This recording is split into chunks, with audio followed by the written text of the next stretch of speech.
Assalamualaikum dan selamat pagi. So, saya Muhammad Fadli Tariq bin Ishaq adalah lecturer awak untuk subjek Plant Healthcare. Untuk subjek Plant Healthcare ni, kodi dia adalah DYL 30262. Pastikan awak daftar kod yang betul untuk subjek ni. Sebab kalau awak tak daftar, nanti akan ada masalah pada attendance dan awak punya PB lah. So untuk subjek ni, kita akan start dengan chapter 1, iaitu Introduction to Plant Healthcare and Law. Dekat dalam subjek, dalam chapter ni kita akan tengok mengenai dia punya pengenalan kepada Plant Healthcare, apa itu Plant Healthcare, dan juga undang-undang yang berkait dengan Plant Healthcare ni lah. So untuk gambar kat depan ni adalah pokok jambu. Apa yang awak nampak kat sini, permukaan daun dia ada lapisan putih dan sebelah ni pula ada lapisan hitam. Sebenarnya benda ni adalah satu simptom ataupun penyakit yang kita biasa nampak tapi mungkin kita tak aware ataupun kita tak perasan. Ataupun kita tak tahulah ni penyakit apa sebenarnya. Simptom ni kita panggil sebagai sooty mole, iaitu maksud dia dekat sini adanya waxy deposit. Permukaan daun ni diliputi dengan lapisan lilin yang menyebabkan keupayaan fotosintesis bagi daun tersebut berkurangan. Once dia dah berkurangan, dia akan menyebabkan fotosintesis tu tak efisien. Bila tak efisien, pokok tak menghasilkan nutrien yang bagus ataupun yang mencukupi untuk pembesaran dia. Ini akan menyebabkan terbantuknya pokok tu ataupun kerosakan yang lebih teruk lagi, menyebabkan kematian pada pokok tersebut lah. Dalam subjek Plant Healthcare, kita akan lebih banyak diagnose penyakit-penyakit pokok dan kita akan cuba cari jalan penyelesaian dia. For example, we have 3 method: biological control, mechanical control, physical control and chemical control. Method yang paling popular sekali yang kita guna adalah chemical control, iaitu menggunakan racun, sebab dia lebih pantas dan cepat dan senang lah. Tapi dalam Plant Healthcare ni, dia sebenarnya ada banyak lagi method lain yang kita akan explore one by one, dan kita akan tengok pada slide-slide yang seterusnya lah. Dalam Plant Healthcare, CLO ataupun apa yang awak akan dapat selepas habisnya kursus ni adalah student should be able to explain precisely the basic fundamental of Plant Healthcare. Maksudnya, kamu semua tahu apa itu konsep ataupun asasnya kepada Plant Healthcare ni. Kemudian dalam program learning outcome pula, student can apply fundamental knowledge of horticulture design, installation and maintenance. Maksudnya segala knowledge yang awak dah dapat ni awak boleh gunakan dalam bidang horticulture. Kemudian masa awak buat design nanti, awak akan tahu kesinambungan ataupun relationship antara satu softscape dengan softscape yang lain dan kesesuaian untuk letaknya untuk tanam pokok tersebut pada tapak tersebut. Kemudian kita akan tengok yang pertama, iaitu Plant Healthcare, konsep dia. First and the most important thing of yang paling penting sekali adalah healthy garden start with healthy plants. Maksud dia kat sini, bila kita nak buat satu garden ataupun bila kita nak mula menanam, kita kenalah cari pokok yang sihat. Jangan sesekali tanam ataupun gunakan pokok yang sakit. Kenapa? Sebab memang kita boleh rawat dia, tapi chance untuk dia recover tu adalah sangat rendah, dan yang lebih teruk lagi, dia akan menjadi vektor, iaitu pembawa penyakit kepada taman kita. So, never ever use a sick plant for your garden.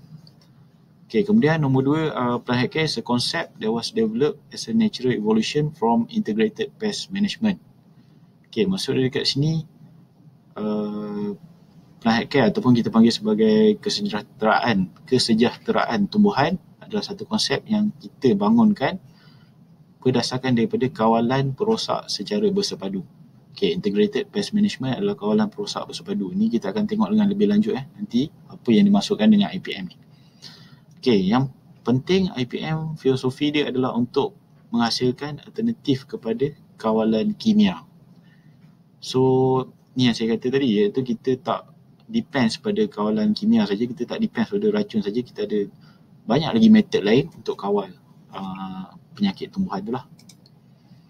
Okay, PSC is a holistic approach to landscape management. Maksud dia kat sini kita menggunakan kawalan yang menyeluruh, bukannya kita bergantung pada satu kawalan saja. So sepatutnya dalam plant healthcare, IPM ataupun IPM, kawalan kimia tu adalah kawalan yang terakhir sekali yang kita akan gunakan selepas metode-metode lain tak berjaya. Okay, the primary objective is to produce healthy landscape plant over the long term. So bila kita menggunakan konsep PSC ni, kita nak menghasilkan tanaman yang sihat dalam jangka masa yang panjang dan bukannya instant effect, dan pokok tu tak boleh bertahan dengan lama sebabkan kerosakan ataupun toxicity pada tanah tersebut.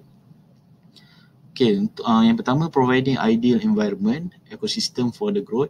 Dan nombor dua, practice proper maintenance techniques, improve through the use of one or combination of several techniques.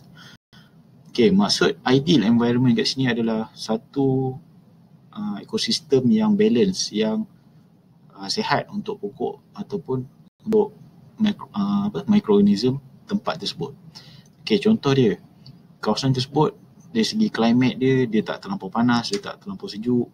Kemudian dari segi weather ataupun iklim dia tak adalah selalu hujan ataupun tak selalu banjir, bukan kawasan yang waterlogged ataupun kawasan banjir. So itu adalah satu environment yang ideal untuk tumbuhan ataupun pokok tu membesar. Okay, kemudian bila kita dah hasilkan pokok yang sihat, kita kena ada proper maintenance teknik macam mana kata, teknik penyelenggaraan tu mestilah dengan kaedah yang betul. So kalau kita tak betul ataupun kita menggunakan teknik yang kita main ikut suka kita je, nanti lama kelamaan pokok tu pun dia akan rosak.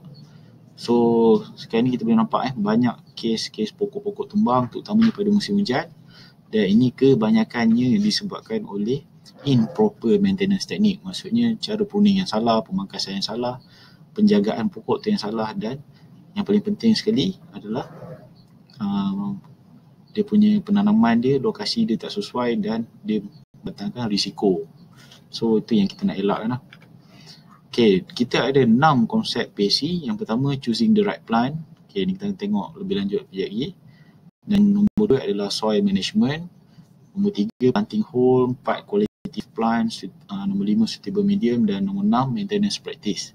Okay, yang ni penting untuk 6 konsep ni. Setiap konsep ni awak kena huraikan dengan lebih dengan terperinci lah. Awak kena faham betul-betul konsep ni. Sebab once kita dah faham konsep ni, barulah kita boleh laksanakan PSC ni. Okay, so untuk choosing the right plant, apa yang dimaksudkan kat sini adalah pemilihan pokok yang sihat. Okay, pokok yang sihat pada tempat yang betul dan pada sebab yang betul. Itu yang dipanggil sebagai right plant, right place for the right reason.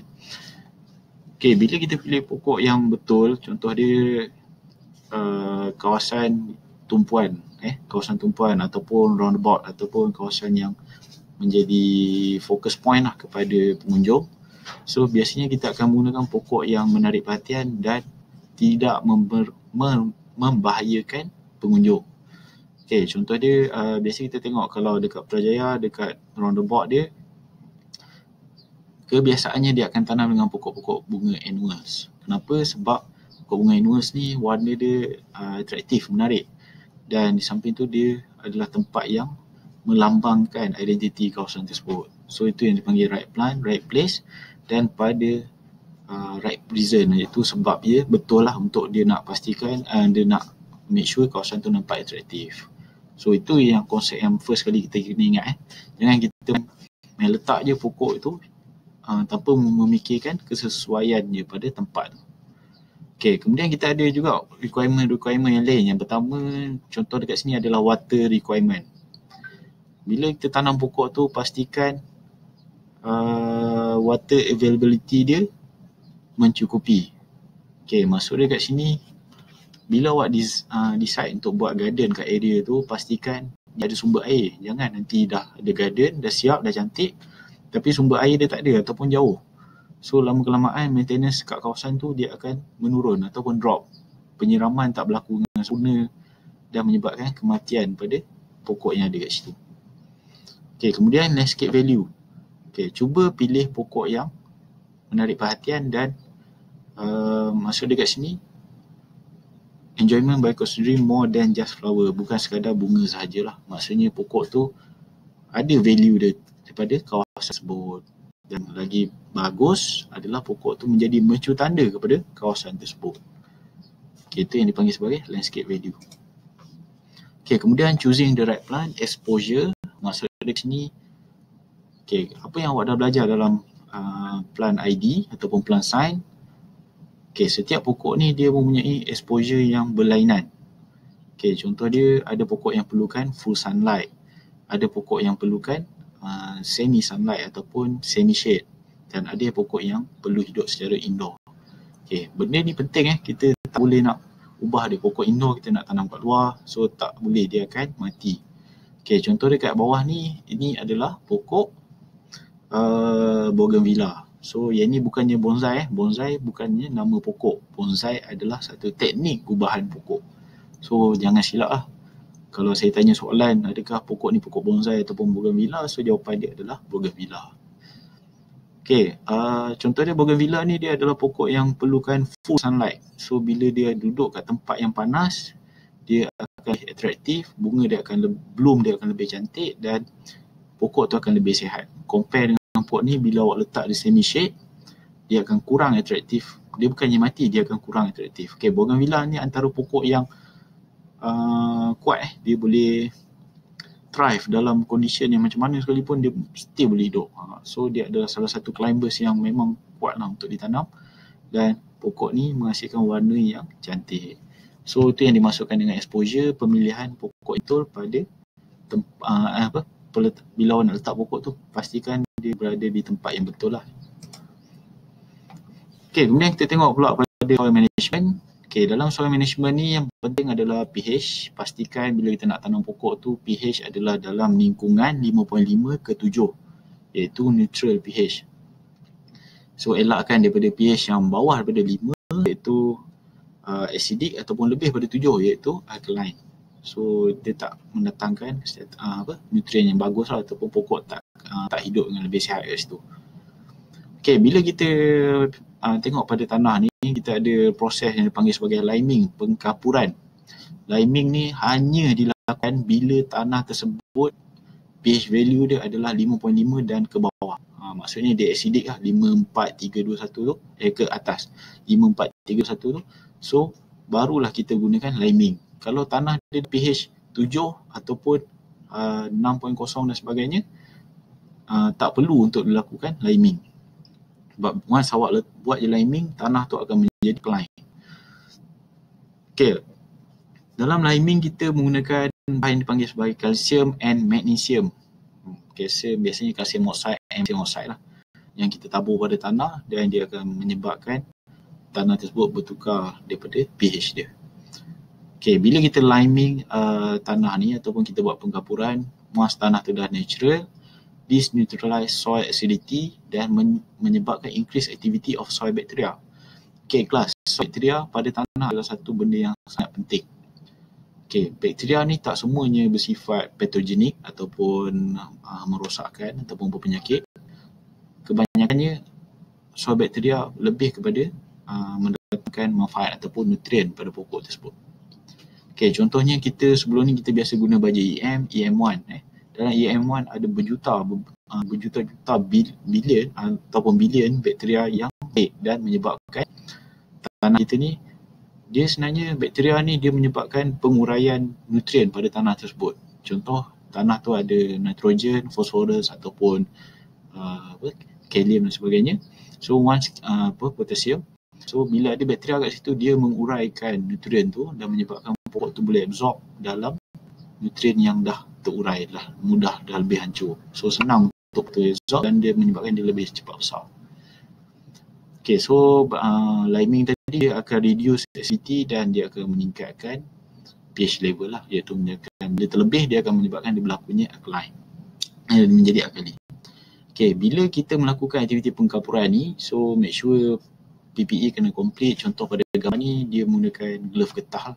Jangan sesekali awak guna bahan kimia, tapi glove yang awak pakai adalah glove guni. So dia tak proper ataupun tak ada function. Kimia, bahan kimia tu dia akan masuk juga ataupun terkena pada tangan kita. Okay, so kemudian kita akan tengok pula pada soil compaction. Maksud dia kat sini adalah kepadatan tanah.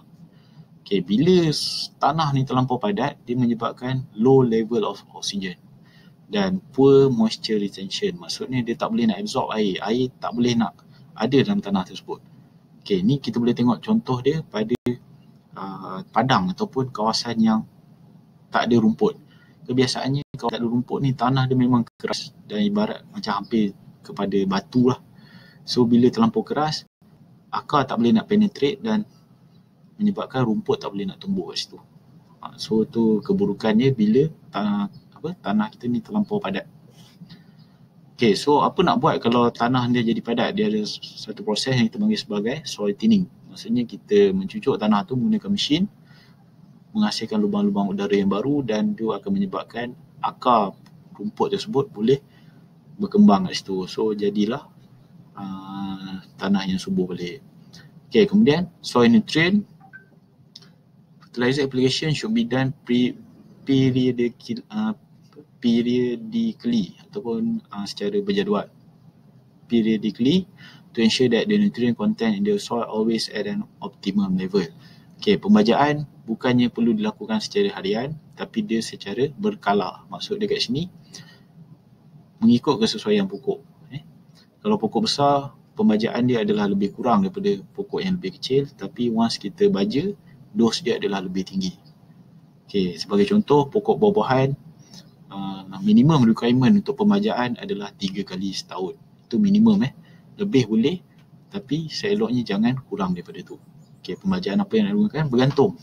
Kita boleh pakai NPK, kita boleh pakai EM ataupun kita boleh guna baja organik. So depends kepada kita punya purpose ataupun tujuan. So kalau kita nak menghasilkan kawasan yang fully organik, kita gunalah baja organik. Tapi kalau kita nak instant effect, nak cepat dan hasil yang konsisten, kita gunalah baja kimia. So itulah perbezaan dia. Okay, dan last sekali dalam soil management adalah organic matter. Organic matter ni adalah bahan yang terurai. Dia boleh datang daripada daun, daripada tanah, daripada ranting kayu dan sebagainya yang telah terurai. Dan siapa yang urai benda ni adalah mikrob. So sebab tu tadi pentingnya tanah tu dalam bersifat neutral. Once tanah tu bersifat neutral, mikrob ada banyak dalam tu dan proses penguraian berlaku dengan cepat. Organic matter ni maksudnya tanah tu dah daun kering dan sebagainya dah menjadi kompos. So once dia dah terurai, pokok lebih mudah untuk mendapatkan nutrien daripada bahan yang terurai daripada bahan yang belum terurai. So secara amnya, organic matter can improve soil structure and can enhance with the application of organic material such as peat and organic fertilizer. So once kita dah guna organic matter, kita boleh combine dia dengan bahan-bahan organik yang lain seperti organic fertilizer dan sebagainya. So itulah kebaikan menggunakan organic matter. Okay, ni adalah contoh struktur tanah yang sihat. So yang first kali adalah lapisan rumput, kemudian ada lapisan humus dan ni adalah lapisan-lapisan yang lain lah. Dan bawah sekali ni adalah dia punya topsoil ataupun horizon dia.